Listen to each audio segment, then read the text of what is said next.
to prevent audio interference and feedback with the hybrid meeting. Information on participating in this meeting and providing public comment include remotely by Zoom is available on the meeting agenda online at isearchmonterey.org. Remote commenters will be muted until it is your turn to speak, and a timer will be shown on the screen. If you're connected on Zoom, the timer is accurate with no delay. Thank you. Thank you, Lisa. Before we get started, I want to welcome a new member of the committee here this morning, Payam Ostavar. Sure, welcome aboard. And if you just want to introduce yourself, just a quick little, who are you? What do you do? And how are you? Crazy enough to be Yeah, roped into this? And where do you live? Very good question. My name is Payam Ostavar, and I'm a resident of New Monterey neighborhoods. Early on, we've been involved, my wife and I were involved in that association. We like to be generally aware of and involved in our community. As a professional, I'm a landscape architect registered in Virginia, trying to get my reciprocal license here in California, but very interested in these types of topics and generally the public space and what that public space does for our communities, and have been interested in this measure as it does those activities. Its effort is to try and upgrade those utilities in our community, and I'm largely wanting to learn about this process and what this is and contribute to it. So you'll probably find I'll ask lots of questions, and hopefully those are probing enough to get our brains thinking and look at a big picture in some ways, but obviously we're going to have to be focused in what we do in this committee itself and what its charter is. So thank you. Welcome. And thanks for being here. I did forget, I'm also on the ARC. I've been on the ARC for some time, so I'm familiar with some of this process. That I've been on committees like that in other cities in the past, and so do appreciate again that process and the sort of recommendations and things that can come from those committees. Great, thanks. Rick, what about the taxpayers? Maybe you can hook him into that. Yeah, I don't know, I have to see. All right, let's go ahead with our consent agenda, which consists of approval of minutes from our last meeting, April 15th. Those draft minutes were distributed in advance. Unless there are any questions or anything, I'd be looking for a motion to approve those So minutes. moved. Second. We have a motion and a second. Any discussion? Can we take a roll call vote, please? Yes. Rick Aldinger, Yes. Justin Chang, Yes. Carol Trabajian, Yes. Rick Hoyer, Abstain, I was not at the meeting. Payam Ostavar. Abstain as well. Thank you. Hey, you weren't at the meeting either. Yeah, I mean, how come? All right, next up is general public comment. Public comment opportunity for any item that's not on today's agenda and that is in the city of Monterey's subject matter jurisdiction. Any public comment? No public comment. Okay. Anything under public appearance? Same. Yeah, all right. Item number 2 on the agenda, a review unaudited expenditures from July 1st, 23 through June 15th, 24 for conformance to Measure P and S language. Good morning, members of the board. I want to go ahead and start with, I'm going to skip the first page because we'll go over that in the next section. So if we just go through the second page of the report, starts with the revenue status report. And these reports are through from July 1, 2023 through 6/15 of 2024. All of our expenses have been posted through June 30. So you'll see that at our next board meeting. So the revenues that we've received to date, $9,676,067.76. Of that amount, we have interest as $467,728. And just for our new members' benefit, the line that says other revenue, we had a reimbursement from Middlebury Institute for a project, so that was their share they reimbursed us for. That's the miscellaneous revenue? I'm sorry, Miscellaneous revenue? it says other revenue, yes. Yeah, okay, that's, okay. Mhm. That was a question I had. Thank you. No problem. Okay, and then moving on to our storm drain problem. Our storm drain projects.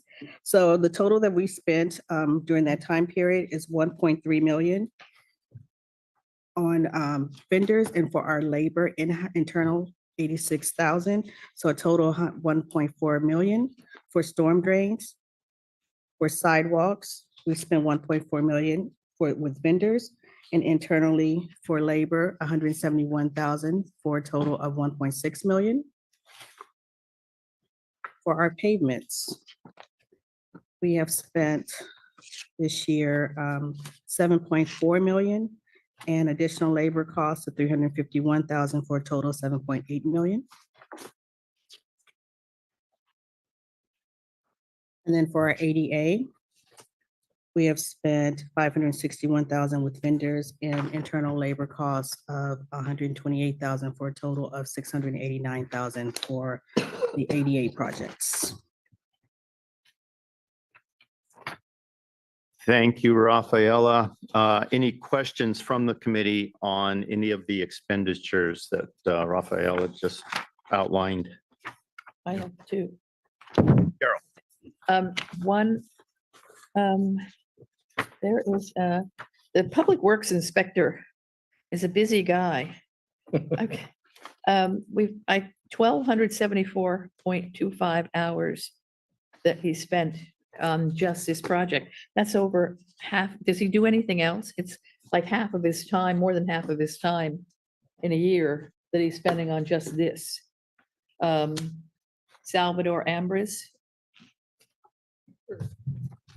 So we have two public works inspectors and they are 100% charged usually to CIP with some exception to some of the administrative costs they have to do in the office. Our inspectors are required to be at each job site while it's under construction to make sure that the quality assurance is there, to make Okay. sure that contractors not trying to pull a this one on us with extra work reports. So our inspectors are more or less full-time on these projects when they're. It was like he can't do much of anything else. No, they don't do much of anything else other than monitor our construction work and again, make sure that our contractors giving us good quality and not overbilling us for work. Okay, good. Can And I then, follow up with that? Do we think it's enough even?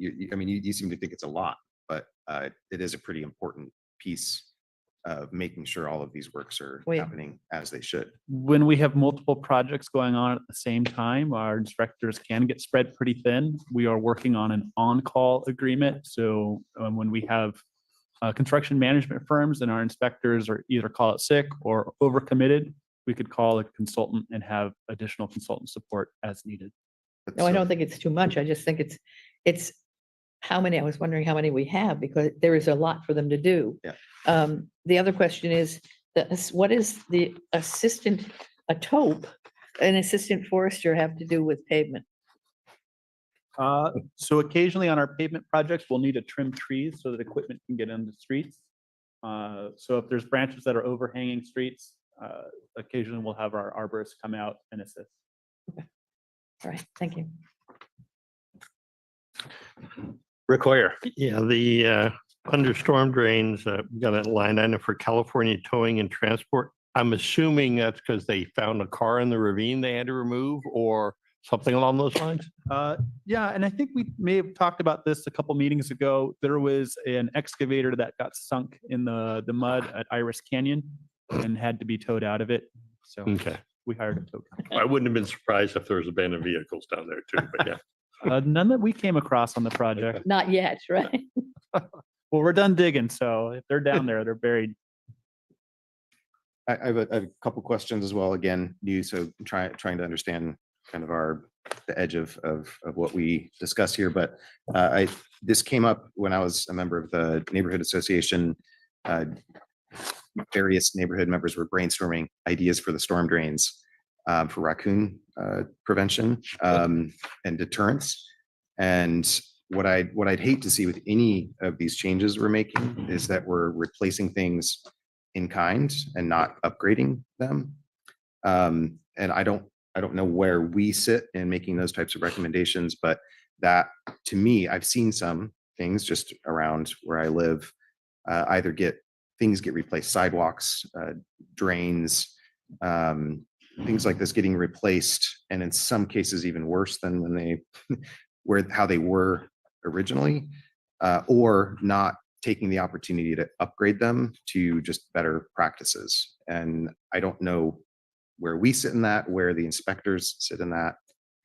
No, the inspectors, they're just overseeing the construction process. The Measure P&S funds were really only eligible for like maintenance and operations, so it wouldn't be eligible for upgrades or improvements to storm drain systems or sidewalks. So if we were tasked with maintaining a storm drain system that had failed, we would really be only putting it back in kind or to today's current standards, but we wouldn't be putting in upgrades or enhancements with these funds. These funds are only eligible for maintenance. Yeah, it just seems like a very missed opportunity when maybe it's only whatever, $10 more to upgrade a drain to deter raccoons, and we're not doing that. But so but it sounds like that's not our purview. And any recommendations for how to make those recommendations would be appreciated. It might be if there's a renewal or of the measure in 2 years, it might be to add that to the ballot measure language, but otherwise it would be in violation of the ballot measure language. That's the challenge. Yeah, even if it's Yeah. just Yeah, very unfortunately, yes. minimal. Yeah, that would be additional my cost. suggestion. It is coming up for renewal in a couple of years, and there are some things that I would suggest as a committee you talk about and actually bring it to us so that we can actually make sure that it gets included. Thank you. Any other questions? I have a couple. Under sidewalks, I just want path of history tiles, and I'm just guessing that this was a section of sidewalk that was replaced or maintained, or there were missing or damaged tiles that had to be replaced that were existing. Is that correct? That's correct. So there was no expansion of the path of history tiles. These are just replacement of the existing tiles when we were doing a sidewalks project. Okay, and then under sidewalks, I know I brought this up on Iris Canyon storm drains, lighthouse curve sediment. That's how does that pertain to sidewalks? I'm just wondering what the particulars of that project were. So if you're driving on Lighthouse from New Monterey, you'll notice there's a wood retaining wall that's protecting some of the soil and sediment from falling onto the sidewalks. We were getting a lot of debris and kind of some sensitive artifacts too, coming off of Lower Presidio. So that wall is a temporary solution until the Army comes with a permanent project. So that's the inland side of Lighthouse Avenue, not down by the trail. Correct. Okay. Cut. And that's the same thing then with the just below that Presidio Lighthouse retain. That was doing repairs on that retaining wall, and those are temporary repairs? Yeah, that wood structure is only supposed to be a temporary measure. The Army has a more substantial project they're working on. Okay. And then under streets, the marina parking lot. And so I guess I'm looking for clarification there on what part of that parking area is considered a street, which is considered a parking lot? And if it's a parking lot, does it fall under the purview of the P&S funds? If it's a parking lot, it doesn't, but if it's the street piece of it, Right. it would. Correct. That's my understanding. So the street sections include Figueroa, the exit lanes, I think a little bit over by Washington. And then everything else that was the parking lot was either funded through Tidelands. I think there's some Measure X for the multi-use path, the rec trail. There was a number of funding sources on there, but the Measure P&S was really only for the sections around Figueroa, the exit lanes, Washington, and that storm drain system. And I'm assuming there's a breakout of all of that. Yeah. That goes into what was done where, and can we get a copy of that, please? I should mention that we are still haggling it out with the contractor, so we actually don't have a final payment made. There's still some disputes on what the contractor thinks they're owed and what the city thinks that they are. But we would have enough that justifies these numbers and Yes. validates that it was only for the street piece. Correct. The expenses to date, I can get you that breakout. That would be Because great. it's Yeah. too easy to have Yeah. stuff move around. The final. Not that that would be happening. Caveat it all with the final costs aren't done because the contractor is still Mhm. trying to submit No, invoices understood. for work. But everything to date, we have that breakout. Okay. But the question that, so if it's the parking lot, it's Tidelands fund, is that anything from the parking fund? Or is it a mixture? I can get A you that combination. breakout. I don't want to shoot from the hip and give you wrong information, but I can get you a breakout. I think there was 5 different funding sources on that project. And each pay item, depending on where it was, may have been funded through a different funding source. So we were pretty thorough and made sure that everything we were doing was an eligible use of funds because some of the funds are restricted. And so we were just careful when we're paying every invoice, how we split those costs up. Right. Okay, any other questions? I might as well get some of these out of the way. Sure. now. Yeah. I think they're all similar to the drain one that I just asked for about. I know I just saw that we're getting ready to implement the daylighting bill, which addresses parking cars too close to intersections and things like that. That's going to affect the painting and things like that we're doing right now. Are we planning for that with this currently, to not do that striping? Or So- are we going to be doing that and then just having to be paying to remove it anyway? So with that daylighting bill, as we do either kind of road rehab, road resurfacing, or a sidewalks project, we'll start red zoning the intersections to provide that 20 or 15 feet, depending on if there's curb extensions of red zone of clears for intersection site distance. So that's kind of how we're slowly rolling it out over the next year. If there is a customer service request where someone has kind of suggested there might be a safety issue, we'll also look at that as a one-off, but we're trying to integrate that into existing maintenance projects. Oh, sorry, not maintenance, existing road rehab and sidewalk projects so that it's going to be a phased rollout. And if someone makes a request, we'll investigate that site specifically as a one-off case, but it'll be a slow rollout. So all the work that was just done, Mhm. is it being implemented related to those? It was. Okay. So Lighthouse lost a little bit of parking because we expanded the red zones in accordance with this new state bill. I think a number of our arterials, we did the same thing. And as we're doing like curb ramp projects, we're trying to add the red zones as we do these improvements. Okay, so current works will be taking this into account. Yeah. Um, Yeah, so we're not doing like a one giant project where we just daylight every intersection. It's just Correct, being yeah. phased. Oh, of course, yeah. But just making sure that we're, as I said, we're not. Yeah, we hanging didn't this just and do then all this work and then we're have to gonna change take it. out. And it's related to that. I mean, I have noticed Hawthorne Street, some places haven't. Some work was done on the sidewalks and things there measured PNS. The painting of those curbs wasn't done, and I just don't know is that something that was missed, done later, will be done. And as a citizen, it's that transparency isn't clear. And maybe as a citizen, I would just need to call in and ask that. But I mean, some of these things happen, people parking right by stop signs or something because it hasn't been painted. That's kind of related, but some of that transparency of knowing these things are happening might just keep some of the watchdogs, the community watchdogs, from kind of falsely claiming things aren't being done right. Or Hawthorne Street? Hawthorne, it just comes to mind. I live there, so. But you can answer that if there's an easy. Well, I don't have it off the top of my head, but I can look into it. If it's something that was not incorporated in that project, I can work on it with our streets crew and have them come out in red zone. Okay, last few things. Again, it sounds like it's likely because it's all replacement in kind, but again, they're fairly minimal things. In particular, our pedestrian crosswalk striping is not using non-slip paint, which is standard for most. I mean, PG does it, things like that. I know that's if we're replacing in kind, that's not what was there before either. But just any time I've seen people slip and fall, and bicycles, it's bad also. And that just seems like that's a fairly easy upgrade, even if it's not coming out of Measure PNS. When these things are happening, that could be pulled from a different city fund to make that minimal improvement.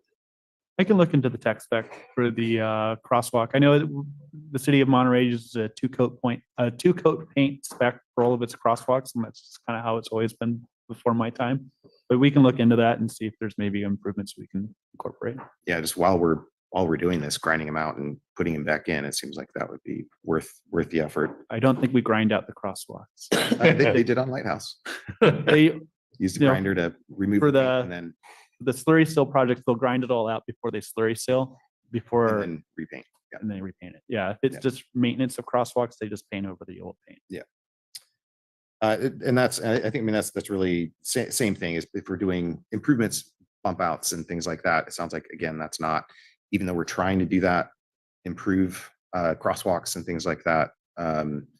It seems like we're just replacing in kind. We're not necessarily doing improvements like bump outs and things like that, or is that? A sometimes lot of the part that? bulb outs work tends to be NIP projects. Yep. For traffic calming, whole different fund, and can be anything that's designed. But sometimes they're related to ADA. I mean, Mhm. there's often, I mean, that, again, it would just be a shame to do all these changes and then later have NIP and CIP make those changes. We are actually pretty proactive in putting in the bulb outs when we do ADA improvements. It also simplifies the design because we're able to chase grade a little bit longer and flatten out those ped ramps. So if there's specific examples, I can kind of look into it, what we've done previously, but I can tell you everything we got in the queue. But you are trying to, but We- so that's, Yes, Well, yeah, and- we are incorporating. And actually ADA ramps wouldn't be maintenance, that's qualifying. So that would in effect be new Correct. That's what- yeah, construction that's at what- at whatever ADA standards. It's not like ADA the sidewalks or replacement. ADA is the one thing that has to come up to the latest nanosecond. yeah. That's and what so we that- have and no, so there's that's no choice where in that. yeah. that's some of these costs here, Kimley Horn and civil engineers, Whitson, they're providing some of that design Yes. feedback. Yeah. Yeah, and so with each ped ramp, we'll look at it, and I mean, honestly, when we start adding bulb outs, that makes the design a little simpler. Monterey's got some interesting grades, and so actually incorporating the bulb out features helps achieve ADA compliance a little easier. Of course, yeah. So that's good to hear. So that those are attempting to be made. That's great. I guess that it gets challenging when you're incorporating future master plans, bike lanes and things like that. But hopefully those are being considered as well, as much as can be. Great, thank you. I know I have a lot of these different questions like that, but that's good. That's helping me understand a little bit kind of what parts are part of the measure, what parts are not, and where to keep my, because I'm trying to stay laser focused on what things I should be paying attention to and are in our purview. And then you So- see also with this, that some of the, like there were projects in Cannery Row that combined Cannery Row Business Association, Right. Measure P, NIP, there were a combination, and things in other areas too, when you're saying not doing it twice, that utilities are going to be doing some construction. Correct. So they make sure that the street project coincides with that. I mean, they've really done a good job in trying to get the most for the least. Well, trees are part of that actually. So as we're replacing these sidewalks, are we upgrading those to the best practices of enough soil volume? Because that, if the trees don't have enough soil volume, that's what causes the uplift. And so if we're not kind of future proofing that, but again, if it's replacement in kind, then And I guess it depends on the property. Does that also sometimes on the sidewalks? Sometimes the property owner is responsible for that. which too? which it's a little confusing who Right. ends up parks. If it's parks or so The best some- way, some help best way to think navigating. of it is if it's a city tree that causes the issue with the sidewalk, the city will fix it as part of PNS. as PNS, but not future proof it by installing it the right way. Yeah, we wouldn't remove the tree or I think disturb the soil around an existing tree. If there was a tree, we haven't on this project, with any of our projects. We have put in the rubber kind of permeable tree well surface around the existing tree wells. Our arborist is called out when we've demoed a sidewalk to investigate the roots, if there's any root pruning that needs to take place. But we have not over excavated the soil to replace it with different soil materials with our projects. I can have our arborist look into that and see if that's something that could be done on some of our future projects. But for example, one of our latest sidewalk projects was right here in front of City Hall. You can see that the improvements have been made to replace the pavers so that it's all flush. We've removed the tripping hazards. The tree wells have been treated with that rubber permeable surface. So it's a little bit more walkable, but we haven't done any soil work where we've removed the soil and replaced it with a different material. Was that, so the rubber would not, Measure PNS was not paying for that? Measure Because that's, It's an so an existing improvement. standard. Yeah, so those well, it's, those things are part of our existing standard. So I think as I mentioned in one of the first responses, we can replace the material in kind or to our existing standards. So I think technically it is a minor improvement, but that improvement is part of our existing. existing standard. So if say we changed our existing standard to have non-slip surface for the pedestrian crossings, then that Or would become raccoon-proofing part of storm drains, raccoon-proofing storm drains, then that would become part of Measure PNS, even if it's not Yeah. like that. If today. we were replacing it, we'd have to replace it to our current standard. So if our current standard had some improvements in it, that would be, I think, the way of incorporating some of I It would seems to think me the for your city- issue, a lot of projects draw from multiple buckets. You might be able to work in your improvements by drawing from a separate budget if it's already in the project. That might be. Yeah, which was, I mean, again, maybe not our purview, but was kind of what I was alluding to with the paint striping, for instance. But again, if it's not part of current standard. I would think the city would want to have current standard for the paint being non-slip from a liability management standpoint. Sure. And I Which could, seems to be a hot button on damn near everything that's done. So if we're not doing non-slip paint, we probably should be. yeah, I can look into that. We've got a spec for 2-coat paint. I don't have it memorized, so we can look into what kind of material. And Yeah, no problem. just out of curiosity, Pam, on the tree wells, are you suggesting that the area of the well should be enlarged? Yes, It- I don't want to get Yeah.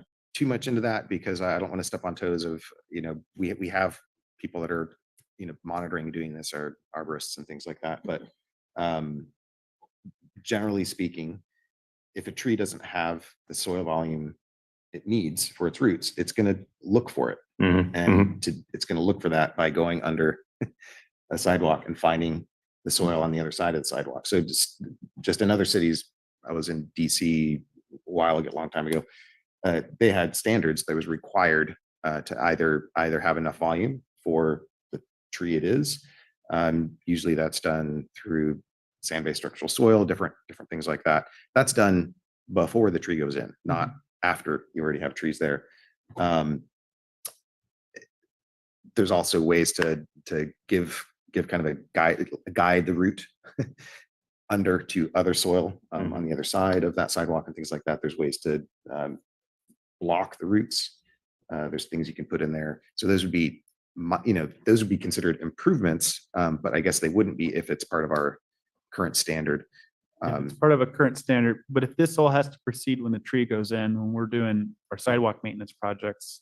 Andrew, do you know how, I guess, standards are amended? Or is there a procedure for that? Our city standards, it's usually the city engineer's discretion. Okay. So I don't know if this has to be adopted through council resolution. In past cities that has been formalized through that process. Is that Andrea? Andrea is the Public Works Director. Okay, I'm your city engineer. okay. So it's your discretion. So, yeah, there's a path to making those changes then. But not us. Oh, we can Yeah, we we can be can- bringing up we can be exactly bringing what up, you're yeah. doing. You're So- doing exactly what. What else?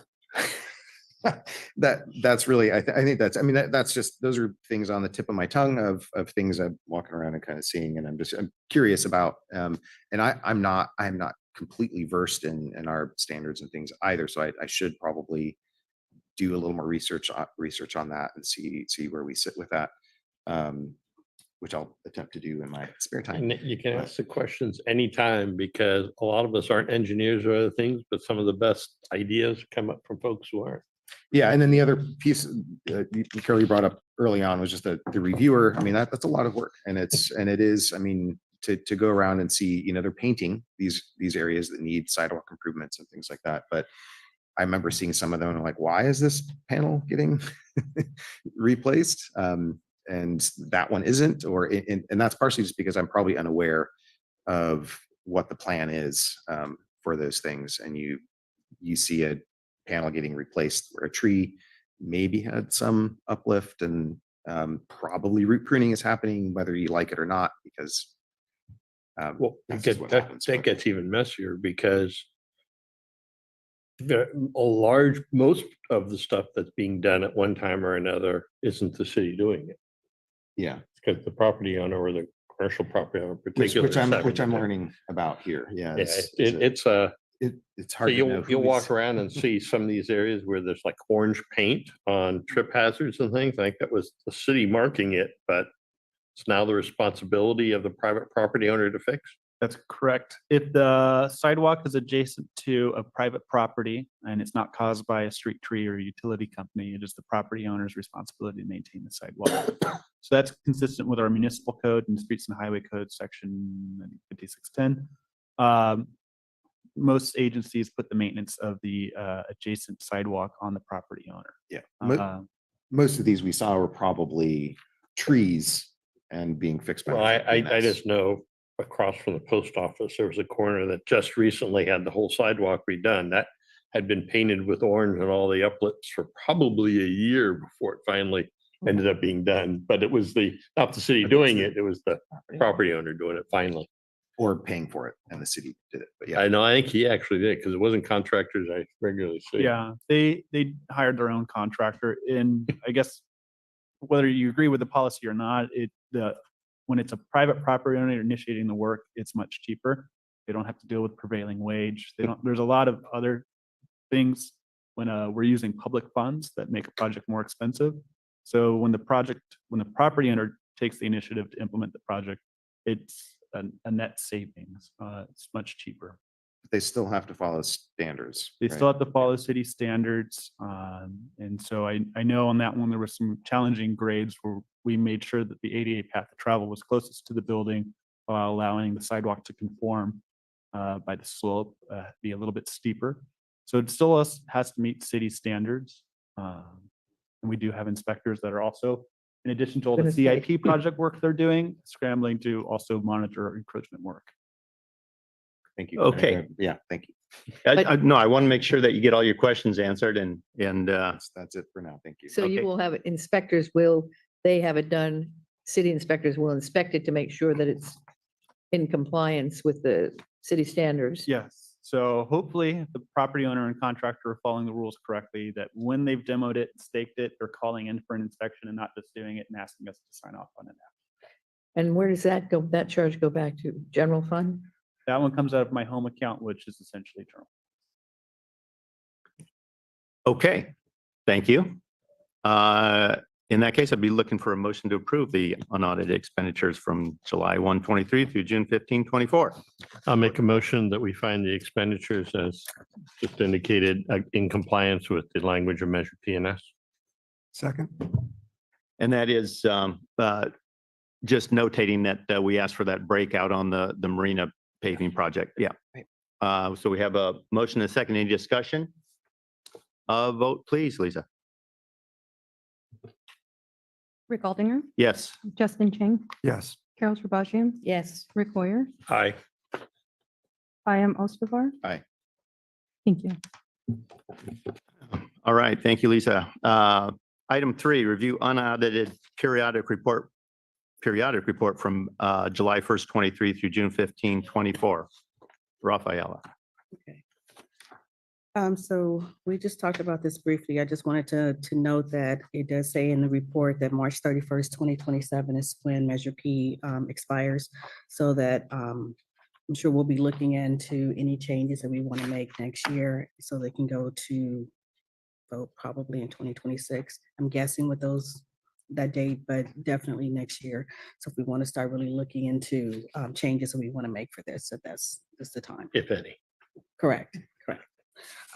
So some things I've already said, which is why I kind of skipped the first page with the last set. From inception to June 15, 2024, total revenue, including interest, was 91.84 million.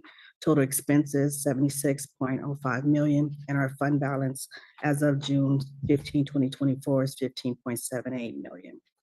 And I just want you to keep in mind with this, that's what's left, is just not what's been spent. It doesn't mean that we don't have projects already assigned to that. And then for the period of July 1, 2023 through June 15th, for just this current fiscal, well, this previous fiscal year, we had total revenue of 9.6 million, total expenditures 11.6, and we had a reduction of our fund balance of 1.9 million. And so if we turn on the back, we have comparisons from year to year for the last 4 years, ending in June 15, 2021, 2022, 2023, and 2024, just to give you a comparison of what the revenue is looking like coming in and the expenditures each year. So roughly from 2023 to 2024, the difference of 8.8 in revenues from 2023 and 9.6, 794,000. So an increase of 9% in the revenues. And then for expenditures, from 2023, we spent 3.6 million, and this year 11.6 million, difference of 7.9, so 216% increase in expenditures. And that's pretty much. It's true. Thank you, Raphael. Any questions? Yeah, I know when both of these measures were done, we had the 4 specific areas for work to be done. I can't remember, and Carol, maybe you can refresh my mind. Were there specific dollar amounts for each of those areas? Or it was just I don't think. any of those and it can be Any of spent those. whichever way? Okay. Yeah, I was just concerned if we had dollar amounts that we might, with No. storm drains, have, yeah, with the big hit with Iris Mhm. Canyon, kind of. Yeah, no. Yeah, I couldn't Or never- remember if we had a total or not, Just just the an area. overall fund. Yeah. To do the work that needed to be done in all those areas. Anything else? And we don't have to, again, keeping in mind, the money does not have to be spent in the time period or even during the ballot measure period. It's just there, it's collected and will be spent as needed or as projects are approved. So in other words, once the current ballot measure is sunsetted, there will still be funds that are being Right. either allocated or whatever. There's nothing new will be getting collected. Mhm. So If it doesn't, yeah, if it doesn't. the money can be spent after the time frame Yeah. of the ballot Yeah. measure, but it can't be it can only be collected Right. in that window. I had asked that question, I think even with P, it's like, okay, if we're collecting it over 4 years, it's a 4-year measure. Do we have to spend it in that time period? And the answer is no. It can be spent whenever it needs to be. Anything else? I'd be looking for a motion to approve, please. So moved. Do we have a second? Second. Thank you. Vote, please. Rick Aldinger, Yes. Justin Chang, Yes. Carol Tribajian. Yes. Rick Hoyer, Aye. Payam Ostovar. Aye. Thank you. Next item on the agenda, number 4, review street rehabilitation and reconstruction reports from January 24 through December of 24. Is that you, Andrew? It's me. All right, so these are the same spreadsheets we look at every meeting. There's been some minor updates. The big one, the big packet is our current street savers report, and this includes all of our street segments. I did include a note kind of up on the upper right-hand corner, just so that you're all aware. We're still updating this database with some of the recent work that was done with road resurface phase 4 and road resurface phase 5. So that was all the slurry seal work that's been going on recently. We haven't had a chance to update our database based off that work that's been completed. So this is still, it's a little out of date, but by the next session, I'll have those streets added. And then the same thing with the upcoming projects for 2024. It's the same list you saw last time. essentially with RSR4 and RSR5 have been removed because that work's been completed. We're substantially complete. They're still working on some of the striping and punch lists. Question on terminology. Yes. Slurry seal, got it, no. The new thing where you got the big machine out there that eats the pavement up and then lays it behind it, is that mill and thick overlay? Or is that Mill and fill. reconstruct structure, or is that deep patch? Max, you are our pavement guru. You want to talk a little specifics about the mill and fill work? I think you're talking about the grinding machine that comes and just rips it all up. Yeah, it shoots eats it the into the entire truck street right in and then front of right it. behind it is. their That can putting go to back. variable depths, substantially what you saw on most of RSR 4 and 5. Were 6-inch patches, so it was digging down 6 inches, shooting all the grindings into a truck, and then following up behind it was a paver. But it also happened to live on a street where they did the entire street. Yeah, so that would be, yeah, that's a mill and thick overlay. Okay, Or- so that's what, if it's on here, that's what a mill and thick is. And Yeah, if they're just doing the deep patch is the other. correct. Okay, Yeah, which is usually then followed with slurry seal over top. that's correct. Okay. And I the just want to make sure that's what I knew. that could also show up as reconstruct structure when they mill off the entire AC, the asphalt section, and repave it. That's considered reconstruct structure as well. That So makes as sense. opposed to mill and thick overlay. A mill and thick overlay potentially could leave some of the asphalt and just overlay over the Okay. top of it. Reconstruct structure would get rid of the entire asphalt section. Yeah, I just said, if we get any questions, we know what the heck was actually done. And then does the city sell those grindings then? No, that when the contractor bids the project, it's the contractors. They retain that. Yeah. Andrew, could you remind us what our PCI target is? Our PCI target, from what I understand, was 75 when the ballot measure was approved. We are currently at 79. And some of the zeros stick out. No. It was nice to be able to sort it in order and. Yeah, I see the wanted- Actual zeros. Yeah, I wanted to thank you for providing that to us. It is helpful. The one actually, the 8% at Aguajito and Sylvan, is that correct? It should be. If there's specific streets or segments that you want us to double check, we had just finished kind of a visual reassessment of our entire road network with a consultant. So everything should be more or less up to date with the exception of the RSR 4 and 5 streets. Yeah, this was Aguajito to Sylvan to Mulholland, which sounded, and yeah, some of the zeros, I was looking at that, but it looked like maybe it was replacing some, I don't know. I was looking at it, I couldn't exactly figure it out. And just for example, there was North Fremont and South Palo Verde, showed a 0, thought it might be a typo. Street seems fine. Right? Yeah. Nothing by us is that bad.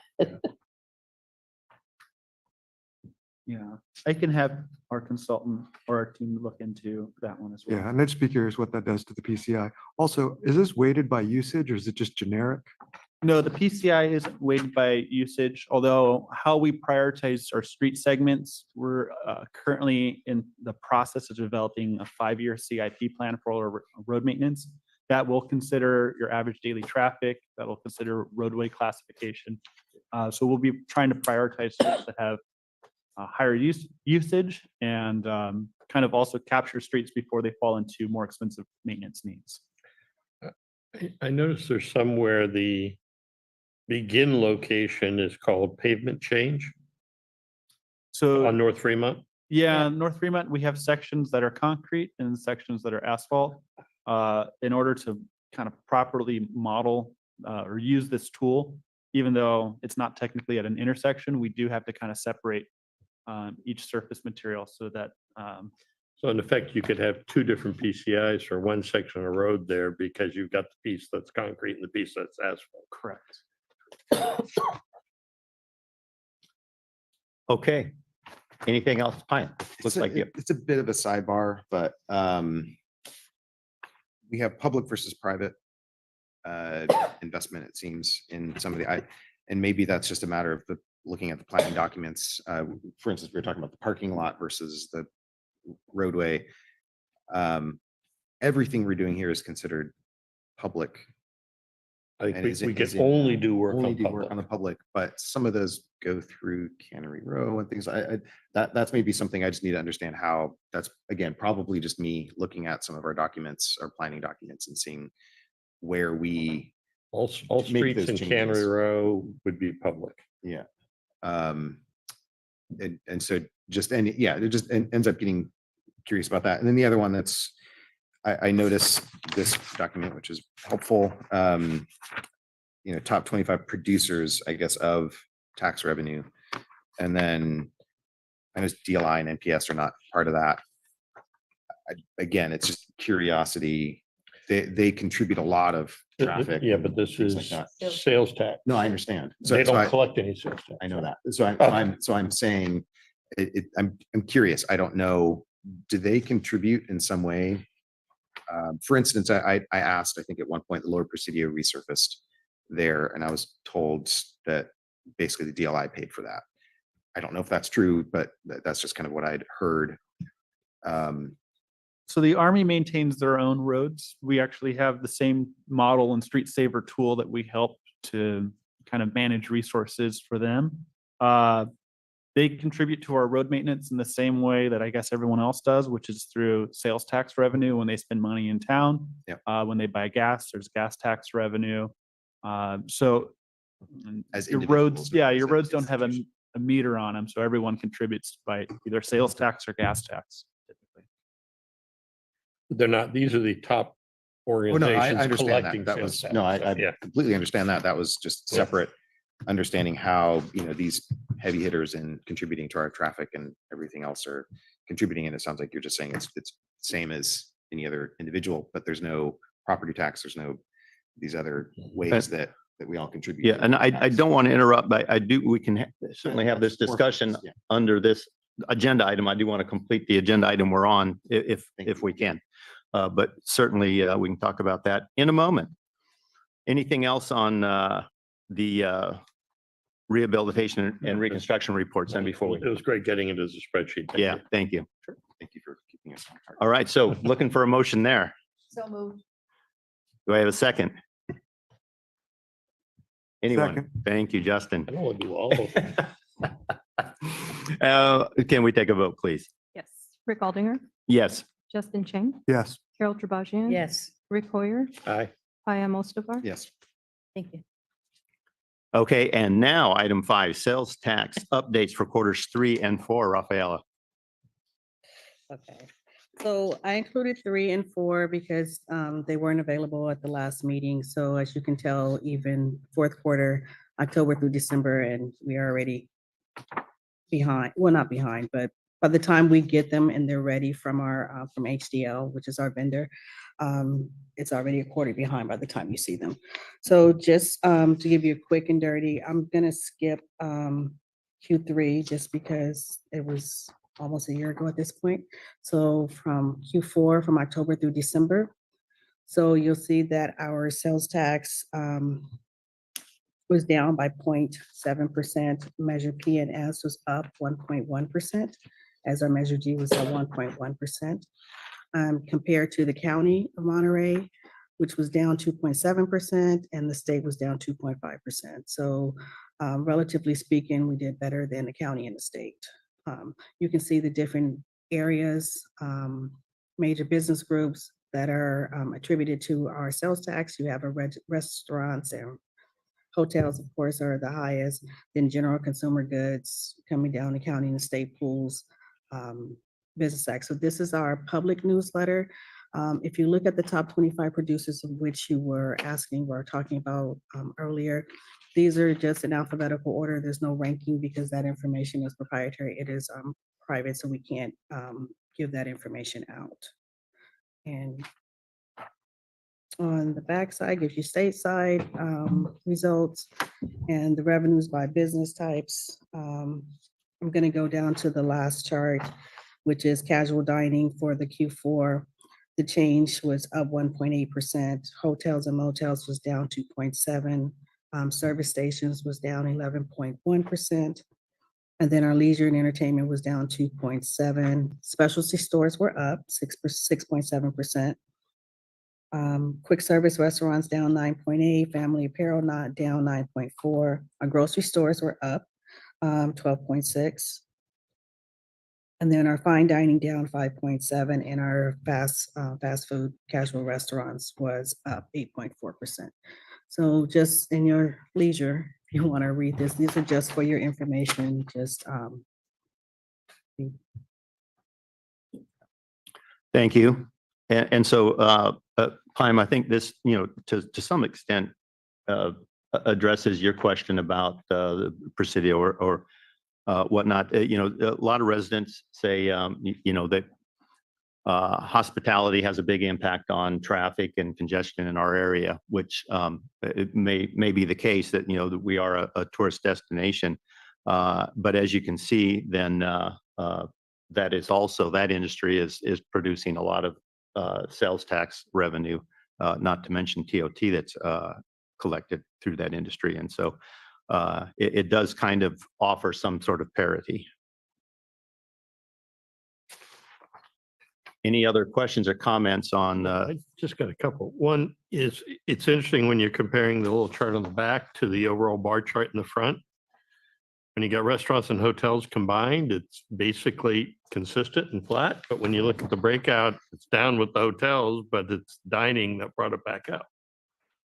The other thing is I think we've all had our sticker shock at our grocery stores over the last year, and it's reflected in sales tax revenue. absolutely. Yes, sign of the time. Up 13% in one quarter and another 12.6 in the next. It's, Yeah. Anything else? I don't, it's not related to this necessarily. The rec trail and just sidewalks, not other pedestrian relevant upgrades are not part of the PNS. Is that correct? So basically road adjacent. it's Projects? sidewalks and it's city responsible sidewalks or something that the city street tree caused the problem only. So it's not all sidewalks in town. So that's the one that gets a little messy. Yeah. And rec trail, I don't think is really in any of the categories. Yeah. And I just, Yeah. and maybe, is any of this mapped? Because I mean, I could read through the language and kind of understand it maybe a little better, but Yeah, so trails basically would not be included in the Measure PNS language. yeah. And sidewalk is the one where it was really a subset of sidewalks. Right. It's only specific ones related to uplift or other. Well, and sidewalks got messy because it was a last minute addition to the, if I remember right, to when it was at council for final approval, when council member one insisted on having sidewalks included. Mhm. So that was kind of the, how do we deal with it when it's the, whose responsibility it is and so forth. So, and it really, the whole conversation was around trip hazards Yeah. and city liability. Okay. I'll think about that a bit more. Thank you. I'm sure the city's got one that shows where all the sidewalks is, but, or maybe not.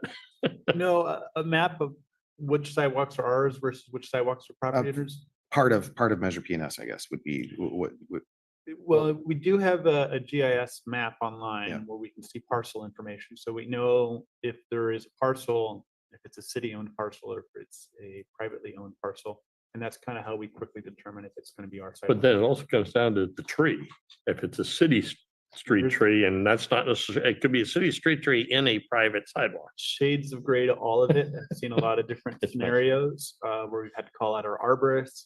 Hey, is this a tree related issue? Is this something else going on with the sidewalk? So it's case by case. And if we receive a complaint of a potential trip hazard, it usually involves some sort of engineer or arborist meeting out there to determine if this is related to the tree or if it's not. And if it's a private property owner's responsibility, they typically get a letter from me saying, I've got bad news. The sidewalk is your responsibility to maintain. You need to fix the trip hazard. So basically, all street trees are all city trees. No. Okay. So some street trees were planted by the private property owner, and if that was the scenario and it's never been tagged as a city tree, the city's never had responsibility for that tree, even if it exists within our right of way. Inversely, sometimes the city arborist has maintained a tree that's in private property and it becomes a city tree. So it's not always clear cut.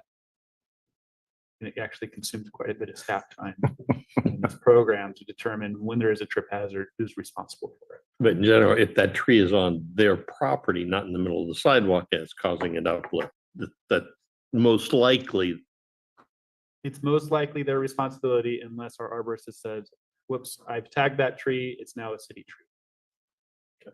Yeah, all right. Do we need to have a motion and a vote on this one, or? I just said something that in terms of when you have the hotels, it isn't just the restaurants and the hotels. Our group business is critically important to us because all the rentals that they have for groups are taxed and all the food and beverages taxed. So when we saw at one point when the conference center was closed, there was a decrease in sales tax collection. And they're like, why? Well, we didn't have the groups. I mean, it was not open and the groups aren't in.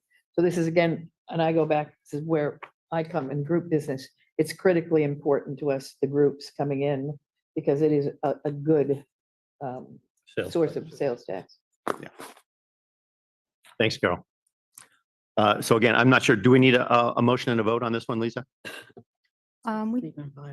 We can vote to receive it. We or have done just it that we before. To accept it. we accept it. Let's go ahead and do that. I've been I'll looking for, move that we accept the 2 sales tax reports.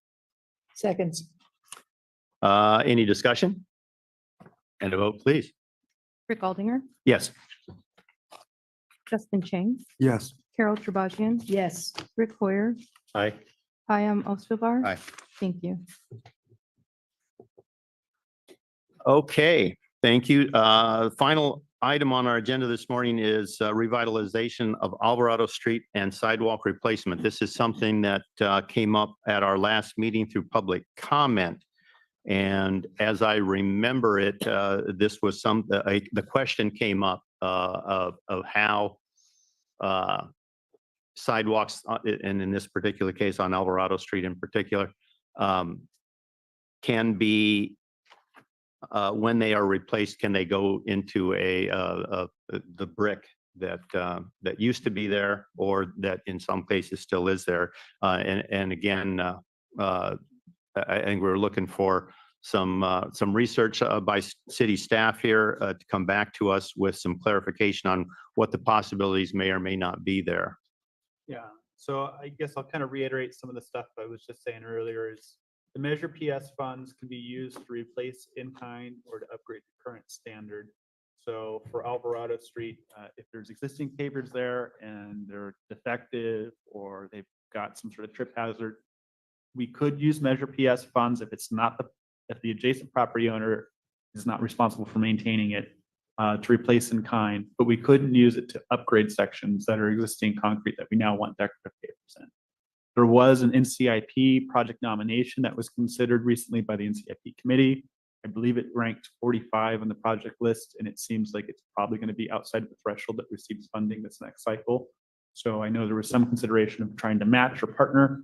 I guess the preliminary numbers I have, it seems like it's unlikely to be within the funding threshold this next year. Final estimates are still being refined, but I just want to provide an update on that project as well.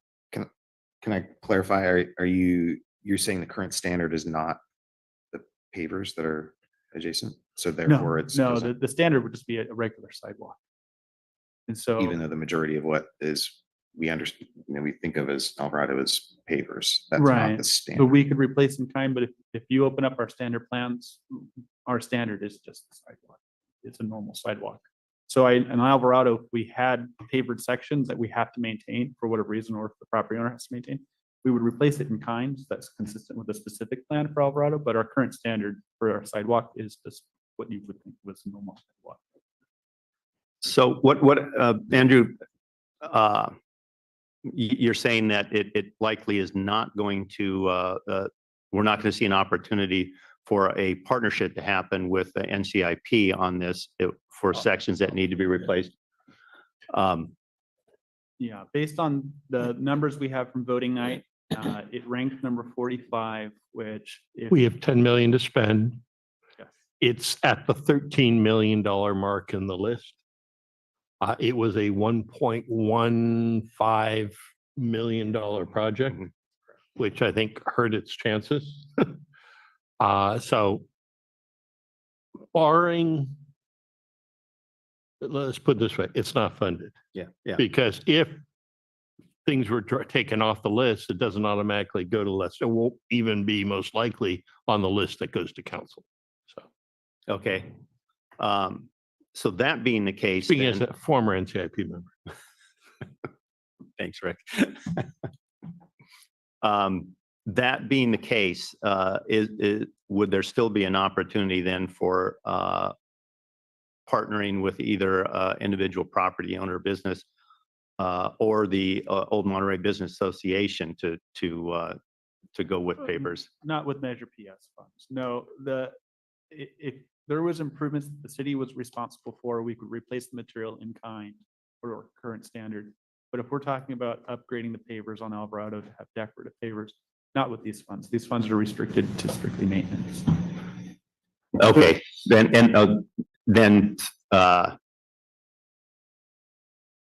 if OMBA wanted to go ahead and have the 100% of the sidewalks be pavers, that would be a private expense that they could take on, or a combination of entities could take on. Yeah, if they wanted to initiate a project, that would be a private expense all done through an encroachment permit. Okay, Or the city council could decide to allocate other funds towards it. But just can't come out of PNS. right, okay, yeah. just Andrew, is with- Alvarado due for any storm drain or ADA review? We do have some ADA projects in the queue. Anything affecting Alvarado? We have one at Cali P Polk and Hartnell. That one's close by and it's going to construction soon. I don't know of any ADA projects that are in the queue for Alvarado. Might fold it together. But because normally those would be, the ADA projects would be in conjunction with the a rebuilding of a street or, I mean, if you do, They would be prioritized in different ways. So at 80, we do have our ADA transition plan, which will be going to council soon. And that's kind of our roadmap to where our higher priority ADA improvements should be. And so that's generally the playbook we follow. ADA improvements are also triggered if we rehab the street. So we'd also put in the compliant curb ramps at that time as well. We also have our kind of own, if we receive complaints or an ADA grievance, projects might get fast tracked through that mechanism. So there's a number of different ways that these CIP projects are incorporated. We do try to follow our transition plan as close as possible and then work them into rehab projects as needed. Okay, thank you for that. All right, we're a little bit over time. I want to make sure we wrap up here. And just anything for the good of the order from the committee, anything for future agenda items or questions about anything we've talked about today? Well, this particular topic of Alvarado seems like maybe a good example of where we could recommend a pause on that work until there's clearly interest in keeping, with those pavers and things like that. So rather than make that change and then later the business groups get together and say, actually, we would have loved it to have been pavers, that we just say, actually, look, we're going to pause on that and Actually, aren't any projects currently. with PNS, you're saying, for Alvarado? PNS Or- and even the NCIP one is not going to be moving forward. So there really aren't any. there is interest on the part, certainly, of the downtown hotels and businesses that Alvarado Street get buffed up. But there is really, it doesn't fall under But there's no improvement. PNS and there's no scheduled. There's no no improvement money, scheduled or needed. funding available for it. No, there's no PNS funding appropriated to an Alvarado project. I should say, with one exception, I do have signal ADA upgrades at Franklin and Alvarado in preliminary design phase. So still early on in the design phase, but that's only at that specific intersection to upgrade the traffic signal for ADA So wait, standards. But that's not Measure PNS. That one is Measure But PNS. that's an because upgrade. It's So that's ADA. not replacement in kind. But 'cause it's ADA. because It's ADA. All ADAs are in effect upgrades to current standards. Which again, then, standards and how we make sure those standards are, Okay, thanks. Anything else? Anything for the good of the order? All right, thanks, everyone. We'll go ahead and adjourn the meeting at 11:09.